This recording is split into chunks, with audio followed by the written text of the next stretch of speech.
ఇంతకీ మేము ఎక్కడికొచ్చామో చెప్పలేదు కదా! ఈ వీడియోలో చెప్పిస్తాను. మా రిలేటివ్స్‌ది షాప్ ఓపెనింగ్ అంటే మేము వచ్చామనమాట.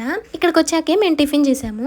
ఇంకా రిబ్బన్ కటింగ్ ఉంటది కాబట్టి మా హస్బెండ్ అయితే రిబ్బన్ అయితే ఇలా అరేంజ్ చేశారనమాట. సో, ఆ ఫ్లవర్ పెట్టింది నేనే. సో, మొత్తానికైతే ఇదనమాట షాపు. ఇక్కడైతే పాస్టర్ గారు ప్రేయర్ చేస్తున్నారు. సో, నేను ఫ్రంట్ లేను, బ్యాక్ ఉన్నాను. అందుకే తీయడం అయితే కుదరలేదు.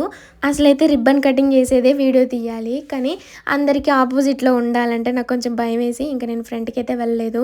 అందరూ ప్రేయర్ చేసేటప్పుడు ఇంక నేనైతే అటు నుంచి తిరిగొచ్చి వీళ్ళ ఫ్రంట్‌లో ఉండి వీడియో అయితే తీసేశాను.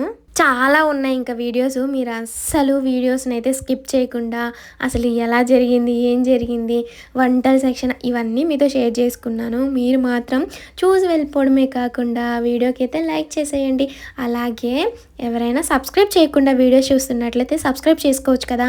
సో, ఈ వీడియోలో ఒక ఆంటీ జుట్టు అయితే ఎంత బావుందో మీరు అబ్జర్వ్ చేస్తే తెలిసిద్ది. అసలు ఎంత హెయిర్ కేర్ చేసుకుంటారంటే చాలా బాగా చేస్తారంట. ఈసారి వెళ్ళినప్పుడు నేను కూడా తెలుసుకుంటాను. తెలుసుకొని నేను తెలుసుకోవడమే కాదు మీతో కూడా షేర్ చేస్తాను. చూడండి అసలు ఆ జడ ఎంత మందంగా ఉందో, ఎంత బారుందో. అబ్బో! నా దిష్టే తగిలేటట్టుందిలే గానీ మొత్తానికైతే అంత బావుంది అసలకి. ఇంకా అక్కడైతే ప్రేయర్ చేసి వాక్యం చదివి